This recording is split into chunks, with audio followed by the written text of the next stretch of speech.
Hi, this is Alessio. Hope you're well, and welcome to this video. In this video, we're going to ask a very important question, which is, could the virus crisis, could the recent shock event with the coronavirus actually cause a major economic recession?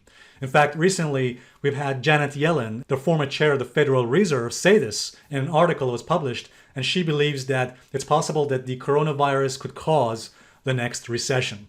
And I want to try and answer this question and whether it's correct or not. So first of all, let me just make this very clear. The stock market is not the same as the economy. The reason why a stock market may go up and down has very little to do with the economy. In fact, what makes a stock market go up and go down has a lot to do with investor behavior and often with other factors like how leveraged they are, margin calls, algorithmic activity, and short sellers. These are subjects that the mainstream media does not talk about because obviously media does not want to confuse people. So it doesn't actually share all the information.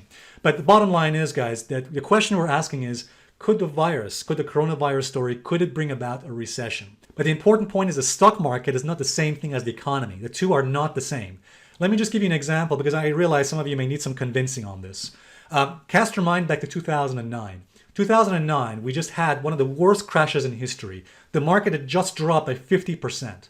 2009 happened to be the year that we had one of the highest unemployment rates in history. So remember, guys, in 2009, after the market had crashed, we had massive unemployment rates. We had consumer sentiment being extremely low. We had nothing but bad news, companies going bankrupt, insolvencies, people losing their jobs. All you heard in the news was bad news about the economy. And yet, that year, in 2009, the stock market went up 60%. So just think about that. The market went up 60% when the economy was at its worst shape. Conversely, if you just go back in 2007, all you heard was good news. All you heard was how the market was doing so well, unemployment rates were really low, consumer sentiment was very high, the housing market was doing really great. And what happened? 2007 happened to be the year when the market eventually dropped and started to crash about 50%. So remember, guys, there is a disconnect between what's happening in the economy and the stock market. The two are not the same. The two are not identical. So guys, going back to our original question, could the recent shock event of the coronavirus, could it actually cause the next recession? In case you're wondering why would it cause a recession, the argument is, well, because people are beginning to already become afraid of going out. People are stopping traveling. Firms and businesses are already telling people to not come to work. Stay at home, for example. A lot of businesses and schools have shut down because of the virus fear. And also around the world, fear has gripped the public. And we're seeing people doing less traveling. So this could actually impact the travel industry, the transportation industry, and as well as the economy as a whole. Especially people stop spending money. People stop spending money and start saving. And then, it could affect the transportation and the travel industry. And of course, as a result, the entire business world could be at the start of a major recession. So guys, the question once again is, could the virus actually cause the next recession? And guys, I'm going to show you and demonstrate to you in this video why the answer is no. But it could play a part in the next recession. It's not what everyone thinks it is. Let me explain this point. First of all, what do you need for a recession to start? What are the ingredients of a recession? Take a look at this image you see here. Here are the three ingredients of a fire. What do you need for a fire? You need, first of all, fuel, you need oxygen, and you need heat. You put these three together, fuel, oxygen, and heat, you have a fire. Now, let me ask you this question. What can you add to this equation? What can you add to this ingredient to make the fire happen quicker? The answer, very simply put, is a catalyst. A catalyst is a chemical that often is added to the equation to make the fire happen faster. In other words, to accelerate the rate at which you get to a fire. So guys, it is the same thing with the economy. For the economy to go into recession, you need three ingredients. What are these three ingredients? First, you need fuel. What is the fuel for a recession? You need huge, uncontrollable amounts of debt, government debt or national debt. As you can see here from this image, guys, the national debt has exploded beyond what you can possibly imagine. In fact, the national debt right now is beyond what it was back in 2008 when we had the last major recession. So we definitely have the first ingredient, huge amounts of debt and artificially low interest rates. Let's remember, guys, the cause of this debt in the first place was because of the action of the Federal Reserve, just printing money, quantitative easing, QE in other words, and keeping the interest rates artificially low for several years. This stock market and this economy has essentially been going up mostly on puff. Nothing but, again, the Federal Reserve just throwing money at the economy and trying to artificially inflate this economy by keeping interest rates low as well. So we got the fuel. What about the oxygen? Do we have the oxygen for a recession? Yes, we have three things for the oxygen. We have, first of all, an inverted yield curve warning. Number 2, we have a low PMI reading. And third, we have the Federal Reserve cutting interest rates after raising them. Let me explain these points one by one. We had a recession warning 1 year ago. You might remember, guys, in one of my videos that I posted about a year ago, I think it was July of last year, I made this point before the mainstream media even talked about it, which was we had an inverted yield curve warning. One of the most reliable indications and warnings of a recession is an inverted yield curve. As you can see from this chart, guys, whenever we had an inverted yield curve, whenever the yield curve goes negative, a recession has usually started about 12 months to 18 months later. So the recession doesn't start immediately after an inverted yield curve. It happens about 12 to 18 months later.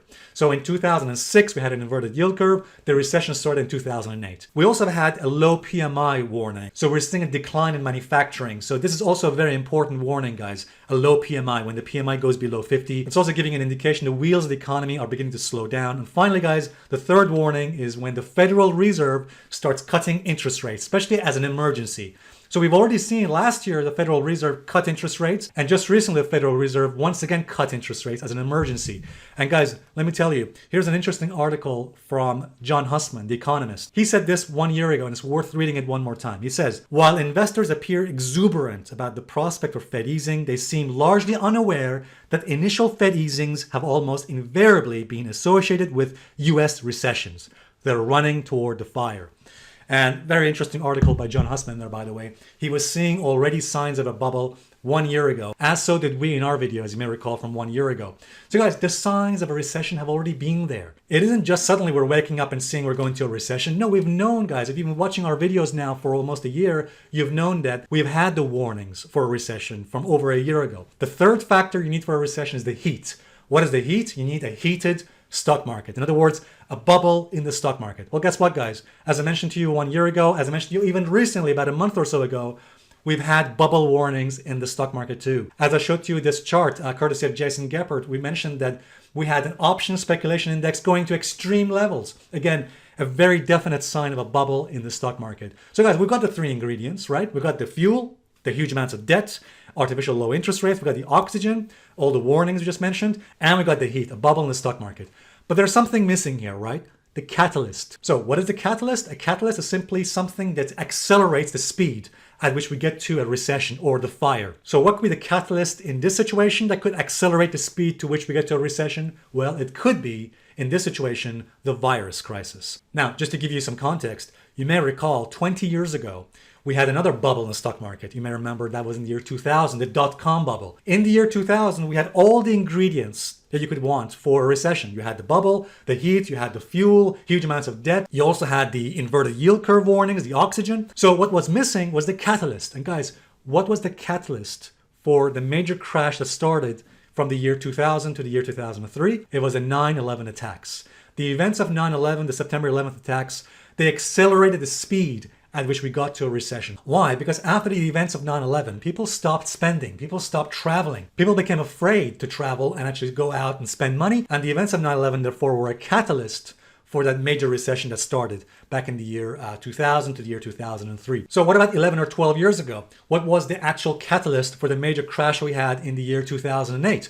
Well, as you may recall, guys, we had two banks failing. We had Bear Stearns failing, first of all, Bear Stearns' famous bank going under. People began to withdraw money out of their banks. And also, of course, we had the Lehman Brothers collapse. So all these factors were catalysts for the major recession. And so similarly to previous recessions, it is possible that the virus crisis, again, the coronavirus story, may potentially be a catalyst, not a cause, but a potential catalyst for the next recession. So guys, the bottom line we need to remember is this. The virus crisis is not a cause for the next recession. By the way, if any politician or the Federal Reserve, if they start telling you that the cause of the recession is the virus, guys, it's absolute nonsense, propaganda, and it's lies. Because what they're trying to do, remember, is trying to put the blame away from themselves, away from their own actions of inflating this economy by QE and printing money, but putting it on something else. They're trying to shift the blame and responsibility away from themselves and putting it on something else, in this case being the virus. But guys, let's remember, we've had the warnings of a recession already from a year ago.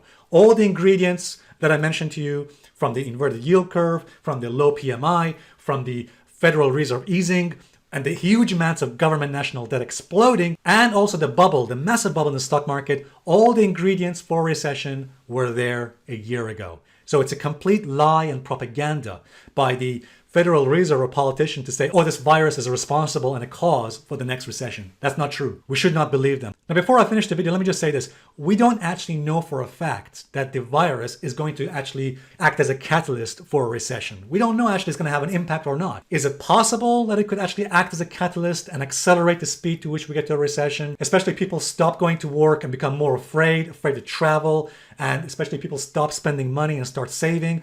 Well, yes, that could certainly have an impact. It could accelerate and speed up the process to which we get to a recession, again, a catalyst for a recession, yes. But we don't actually know that for sure yet, so we shouldn't jump to conclusions. Here's what I would say.